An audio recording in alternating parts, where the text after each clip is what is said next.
Anja here, and I'm back with another video for Ophelia Talks. And today we are making a 1970s inspired blanket.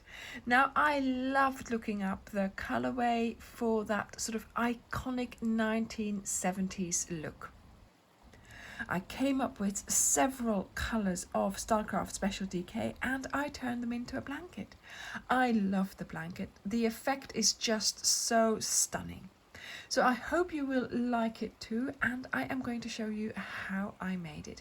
Now, once again, I kept it really simple, so it would be an easy process for you to copy and make the same blanket. We have kits available for this on our website, so do go and check the description box where you will find a link for these colors in our web shop. Okay, so I'm going to show you how to make the rectangles. So we have here the first color, which is mustard, and I'm going to make a slip knot. Insert your hook. Now I'm going to use the hook that I usually use for DK. Mine is a 3.5. See which one you usually use for DK, of course. Now I'm going to start chaining, and I'm going to chain 36. So 1, 2, 3,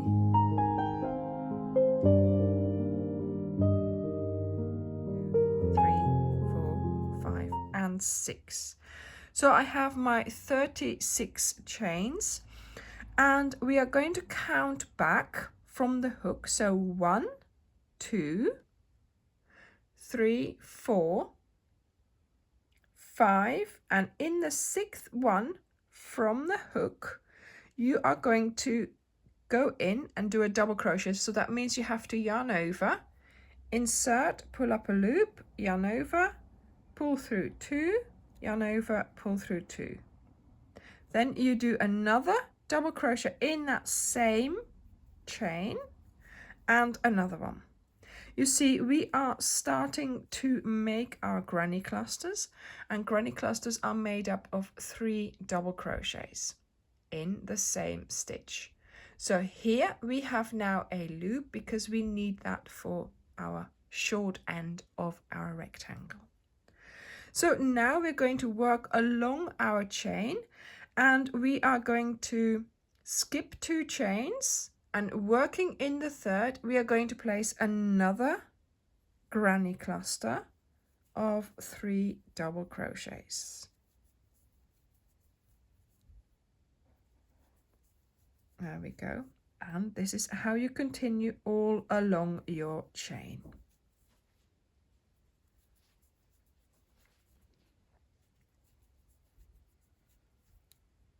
At the end of the chain, you should have 10 clusters and 3 chains left over. I will meet you there.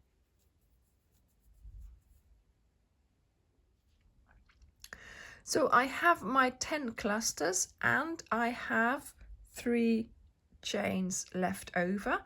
So now I'm going to do a double crochet into the last chain, because of course on this side we also need one of those little loops for our short side of the rectangle. So there we go.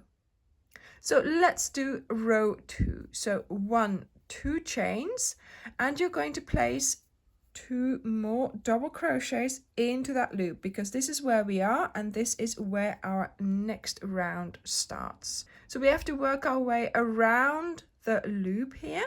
So this means we are going to be doing a short side. So we are making the preparations for corners. So 2 chains, then in here another lot of 3 double crochets. Then we do 2 chains, and we are going to be doing another lot of 3 double crochets.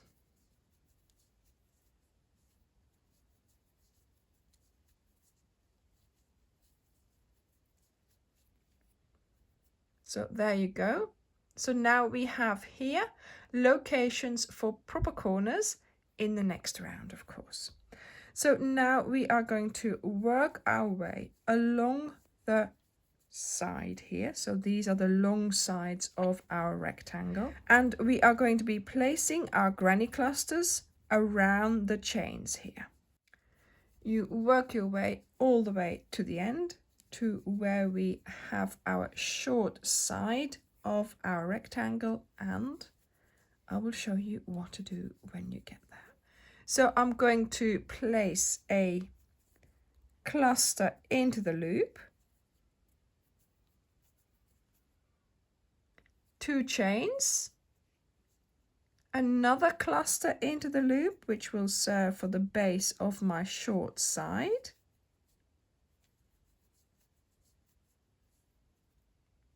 and 2 chains, and another cluster into that same loop.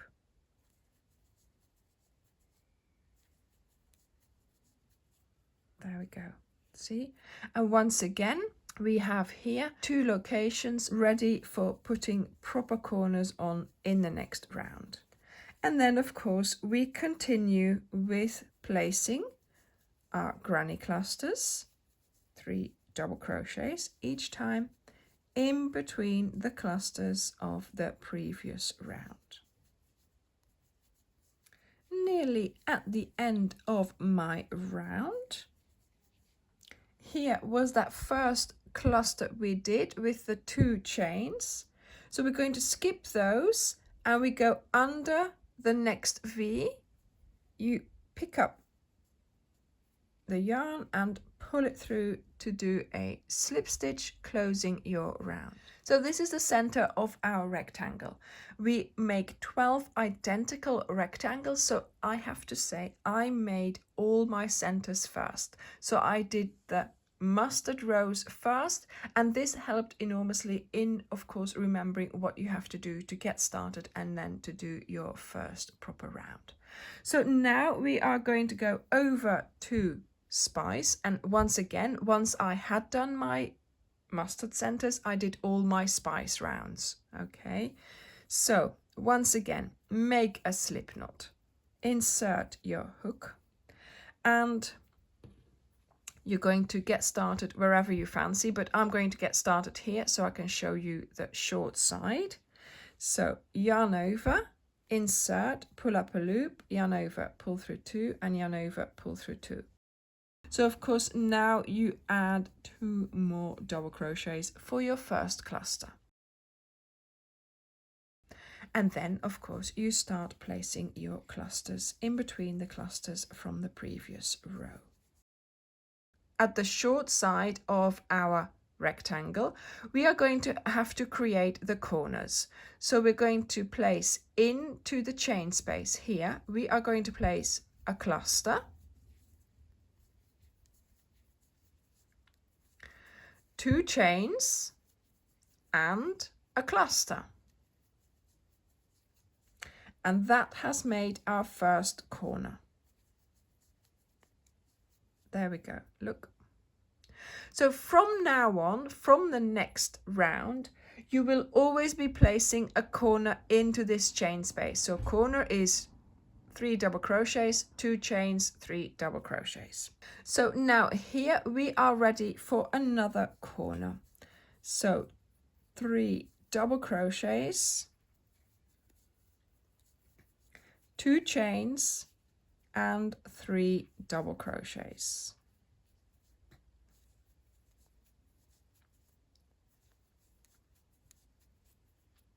Voila, there we go. And now, of course, you're just working in between the clusters, placing more clusters. So making your 12 rectangles by first doing all the centers in mustard, then doing the next 2 rows in spice of all my rectangles, and then working your copper color of all the rectangles. Then you go over to doing the camel rounds of all your rectangles, and then of course the gingerbread rounds. Now the last color I used for joining, so I've finished all my squares up until gingerbread color, and then I will be back to show you what to do for your walnut color. So here I am at the end of my side, my long side. Now for the short side, once again, this is where I am making those 2 sets of corners, 3 double crochets, 2 chains and 3 double crochets in the first chain space.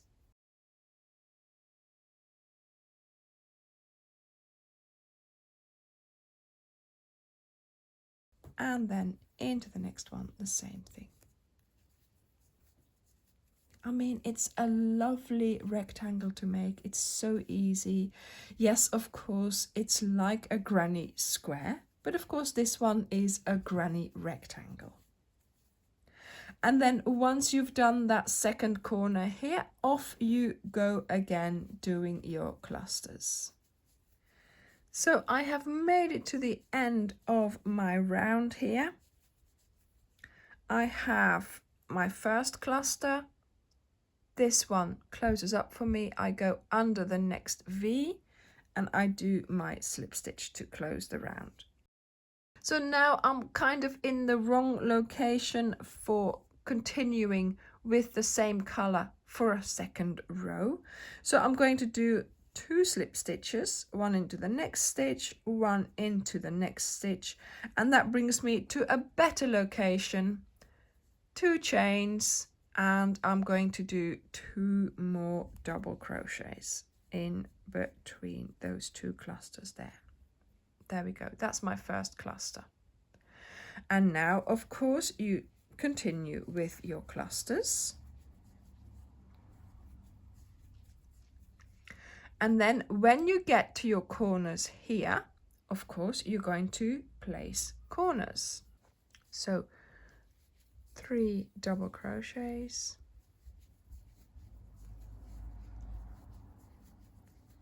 2 chains and 3 double crochets.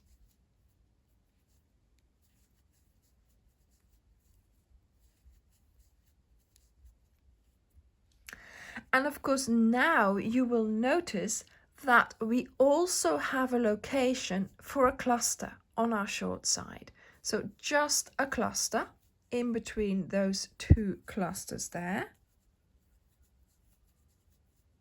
See, look, a corner and a cluster. And now of course we're at the corner again, so we are going to be placing a corner there.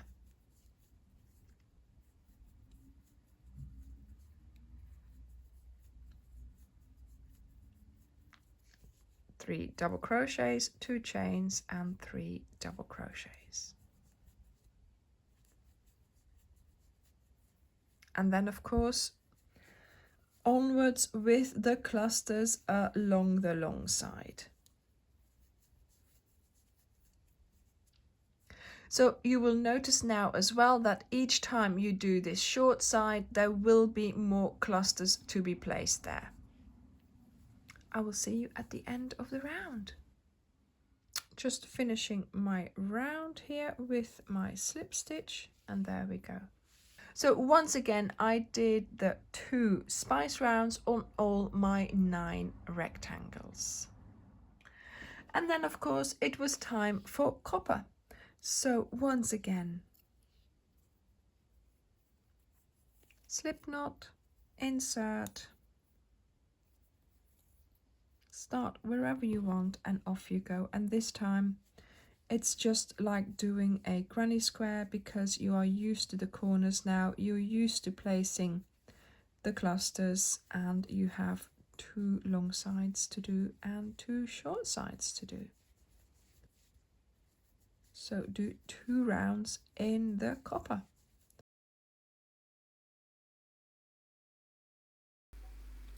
And here I did the first round in copper. Then when you finish that, do a couple of slip stitches to bring you to the better location and do your second round. Then I started in camel and of course a second round in camel.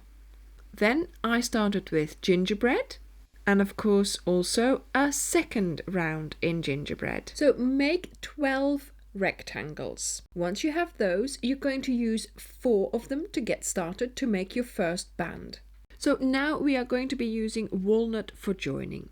So your first rectangle, you are going to finish that one in 2 rounds of walnut.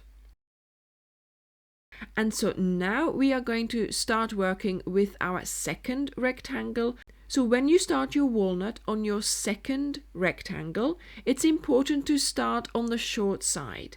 And then when you do your second round, you are going to do 3 sides. I will meet you here. Okay, so I've made it around my rectangle here on 3 sides, so I still have the long side to do. This is my first rectangle, which I completed the 2 rounds in walnut fully. So now I'm going to attach this one to this one here. And so the way to get started is you do half a corner, so 3 double crochets and a chain, and then you go into the corner chain space, you wrap around the yarn, you bring it up and you do a slip stitch. Then you do a chain and then you continue your corner with the 3 double crochets. And basically this method of joining is what you're going to do for all your rectangles. Each time you've done your cluster, you go over to the other side and you link in between the other clusters there on that rectangle and you do a slip stitch. And of course you do this all along the side.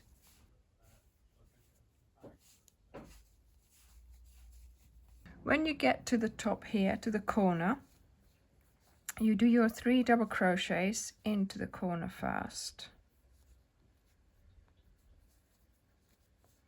Then you do your chain 1, then you go over to the other corner of the previous rectangle, you bring through the yarn, doing a slip stitch, chain 1, and then you continue the corner on your current square. And then of course you just continue your round. So now you've got to complete this, so you have 4 of these rectangles in a row, and then you will have to go around those 4 with 2 rounds of granny clusters. Now while you're doing this, you will encounter this situation here. So this is where 2 squares meet, and these are the corners that have been joined. So instead of putting a cluster in this corner chain space and in this one, I am going to just put 1 cluster into this space here. You know what I always say for a border, less is more, and the least we can get away with is better. So putting a cluster here and a cluster there would just be too much. If we just put a cluster in that join there, that's going to be perfect.